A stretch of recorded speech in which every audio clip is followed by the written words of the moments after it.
الحمدللہ الذی وحدہ والصلاة والسلام علی من لا نبی بعدہ اما بعد۔ پارہ نمبر 5۔ اس پارے میں سب سے پہلے اللہ رب العزت نے مسئلہ بیان فرمایا کہ اللہ رب العزت نے تمام مردوں کو عورتوں پر فضیلت فوقیت بخشی ہے۔ اللہ رب العزت نے تمام مردوں کو عورتوں پر فضیلت بخشی ہے، فوقیت بخشی ہے۔ اب اس کی بہت ساری وجوہات ہیں۔ ایک وجہ یہ بھی ہے کہ مرد وہ کما کے لاتا ہے اور بیوی اس کو خرچ کرتی ہے، بیوی کی ضروریات کو مرد پورا کرتا ہے۔ اب بعض اوقات ایسا ہوتا ہے کہ عورت مرد سے کئی آگے چلی جاتی ہے، اور یہ بعض ہی ہوتا ہے، اس پہ کلی حکم نہیں لگا سکتے۔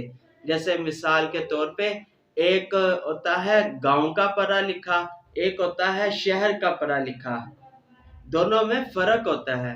اور بعض اوقات گاؤں کا بندہ شہر آ کے اتنا پڑھ جاتا ہے کہ وہ شہر والے سے بھی کئی آگے نکل جاتا ہے، اور یہ بعض اوقات ہوتا ہے، اکثریت ایسا نہیں ہوتی۔ سے اللہ رب العزت نے یہ کلی حکم لگایا، الاکثر حکم الکل کے تحت تمام مرد عورتوں پر فوقیت حاصل رکھتے ہیں۔ پھر اس کے بعد اللہ رب العزت نے طہارت کے مسائل کو ذکر کیا، طہارت کے مسائل کو ذکر کیا، وضو کے مسئلے کو ذکر کیا، غسل کے مسئلے کو ذکر کیا، تیمم کے مسئلے کو ذکر کیا، وضو کب کرنا ہے، قرآن پاک کو چھونے سے پہلے وضو کرنا، نماز پڑھنے سے پہلے وضو کرنا، اگر غسل جنابت ہو تو غسل کرنا، مثلا احتلام کی صورت پہ یا قریب جانے کی، بیوی کے قریب جانے کی صورت میں، یا عورت حیض و نفاس سے فارغ ہو اس وقت یہ غسل کرنا، اس کے مسائل کو ذکر کیا۔ پھر اللہ رب العزت نے تیمم کے مسئلے کو ذکر کیا کہ پاکی حاصل کرنے کی دو چیزیں ہوتی ہیں، ایک پانی اور ایک مٹی۔ پانی سے بھی پاکی حاصل کی جا سکتی ہے اور مٹی سے بھی پاکی حاصل کی جا سکتی ہے۔ پھر یہ غسل اور وضو یہ پانی سے پاکی حاصل کی جاتی ہے، اور تیمم وہ مٹی سے پاکی حاصل کی جاتی ہے۔ اس کی وہ کیسے ہے، اس کی تفصیلات آپ علماء کرام سے پوچھ سکتے ہیں۔ علماء کرام کے پاس جائیں، ان سے پوچھیں تیمم کب فرض ہوتا ہے اور اس کا کیا طریقہ ہے۔ اور اس کے بعد اللہ رب العزت نے ایک بڑی اہم بات بتائی ہے، یا ایھا الذین آمنوا اطیعوا اللہ واطیعوا الرسول واولی الامر منکم، اے ایمان والو اللہ کی اطاعت کرو اور اللہ کے رسول کی اطاعت کرو، واولی الامر منکم اور فقہا کی اطاعت کرو۔ یہ جو غیر مقلد فقہا کو نہیں مانتے، جو تقلید کو نہیں مانتے، وہ کہتے ہیں، غیر مقلد کہتے ہیں کہ تقلید شرک ہے، لیکن اللہ رب العزت یہاں فرما رہا ہے، یا ایھا الذین آمنوا اطیعوا اللہ واطیعوا الرسول واولی الامر منکم۔ تم فقہا کی بات مانو، اللہ کی بات مانو، اس کے رسول کی بات مانو۔ اب یہاں پہ یہ بات سمجھے، اللہ خالق ہے، ساری کائنات کو پیدا کرنے والا ہے، اور ہم مخلوق ہیں، انسان مخلوق ہیں، اور اب مخلوق اور خالق، اب ظاہر سی بات ہے خالق کا پیغام مخلوق تک آئے، مخلوق اپنے خالق کی بات کیسے مانے گی؟ اب خالق کو تو وہ سن نہیں سکتی، اس کی اتنی استطاعت ہی نہیں مخلوق کی کہ وہ اپنے خالق کی آواز سن سکے، وہ اپنے خالق کو دیکھ سکے۔ تو اس کے لیے اللہ رب العزت نے انسانوں میں سے ہی ایسے انسان پیدا کیے جن کو نبوت عطا فرمائی، جو اللہ کا پیغام مخلوق تک، جو خالق کا پیغام مخلوق تک پہنچانے میں وسیلہ بنے۔ اب اللہ نے فرما دیا یا ایھا الذین آمنوا اطیعوا اللہ، اللہ کی اطاعت کرو۔ یا اللہ کیسے اطاعت کریں؟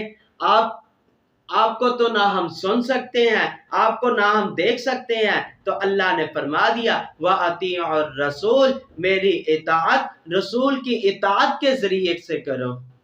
اب رسول اللہ صلی اللہ علیہ وسلم کی احادیث مبارکہ عربی زبان میں، ان کی زبان عربی، ہم عجمی، اب ہم ان کی زبان کو، ان کے الفاظ کو اچھے طریقے سے سمجھ نہیں سکتے، تو اللہ رب العزت نے انسانوں میں سے بعض کو ایسی عقل عطا فرمائی جنہوں نے ان کے مسئلے کو اچھے طریقے سے سمجھا اور اس کو آسانی کے ساتھ امت تک سمجھایا، جن کو فقہا کہتے ہیں۔ تو اللہ رب العزت نے فرما دیا یا ایھا الذین آمنوا، اے ایمان والو، اطیعوا اللہ، اللہ کی اطاعت کرو۔ یا اللہ کیسے آپ کی اطاعت کریں؟ اللہ نے فرمایا وَأَطِيعُوا الرَّسُولَ، رسول اللہ صلی اللہ علیہ وسلم کے ذریعے سے اطاعت کرو۔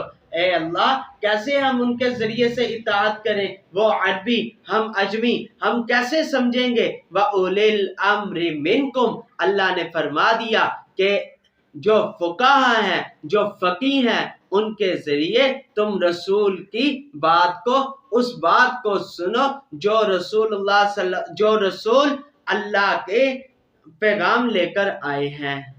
اس بات کو اللہ رب العزت نے سمجھایا۔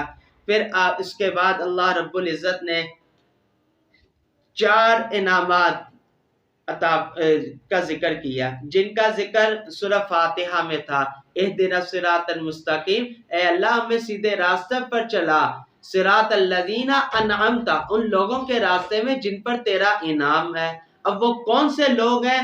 اللہ رب العزت نے اس کی تشریح یہ 5ویں پارے میں فرما دی، النبیین والصدیقین والشہداء والصالحین۔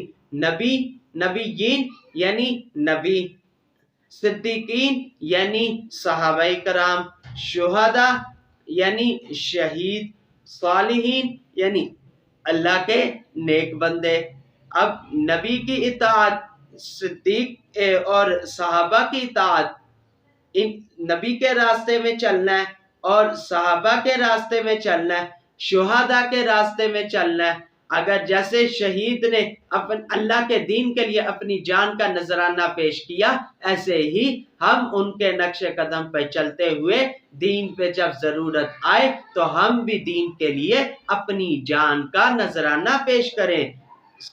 والصالحین، نیک لوگ، اب نیک لوگوں کے ساتھ تعلق بنائیں، ان سے متاثر ہوں، ان کے اعمال سے بھی، ان کے اخلاق سے بھی، وہ جو کام کرتے ہیں ان سے بھی متاثر ہوں، اثر لیں ان سے بھی، وہ دیکھیں، دعا کریں کہ اے اللہ ہمیں بھی ان جیسا بنا دے۔ یہ 4 طبقے کے لوگ ہیں جن پر اللہ کا انعام ہوا۔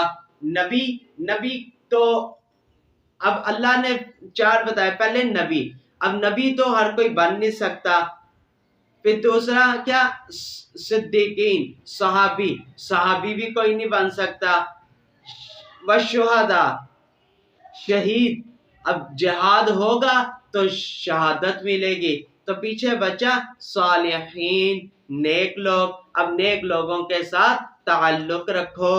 اس کے بعد اللہ رب العزت نے قتل کے احکام کو بیان کیا کہ قتل عمد کی سزا کیا ہے، قتل خطا کی سزا کیا ہے، جان بوجھ کر قتل کیا اس کی سزا کیا، غلطی سے قتل کر دیا تو اس کی سزا کیا۔ اس کے احکام کو تفصیل کے ساتھ اللہ رب العزت نے ذکر فرمایا۔ اس کے بعد عام نمازوں کا ذکر فرمایا، لیکن عمومی طور پر تو سب نمازوں کا ذکر فرمایا، لیکن اللہ رب العزت نے خاص طور پر اس پارے کے اخیر میں 2 نمازوں کا ذکر فرمایا، ایک نماز صلاۃ خوف اور ایک نماز صلاۃ العصر۔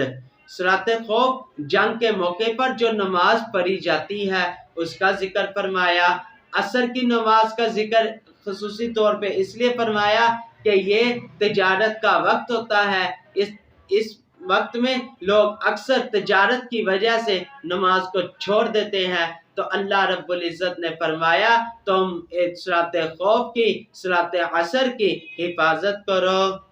پھر اس کے بعد منافقین کا آخر میں ذکر فرمایا کہ منافقین ایسے لوگ ہیں جو نہ ادھر کے نہ ادھر کے بلکہ بیچ میں ہوتے ہیں، درمیان کے ہوتے ہیں، نہ ادھر کے ہوتے ہیں نہ ادھر کے ہوتے ہیں، بلکہ یہ درمیان کے ہوتے ہیں۔ ان المذبذبین بین ذالک لا الہ ہؤلاء ولا الہ ہؤلاء، یہ نہ ادھر کے ہوتے ہیں نہ ادھر کے، جہاں پہ یہ فائدہ دیکھتے ہیں، جہاں ان کو اپنا مفاد نظر آتا ہے ادھر چلے جاتے ہیں، یہ منافق ہے۔ اور ایک بات میں آپ کو بتا دوں کہ منافق اللہ رب العزت نے ان المنافقین فی الدرک الاسفل من النار، منافقوں کی سزا بتا دی، جہنم میں سب سے نچلے طبقے کے لوگ منافق ہوں گے۔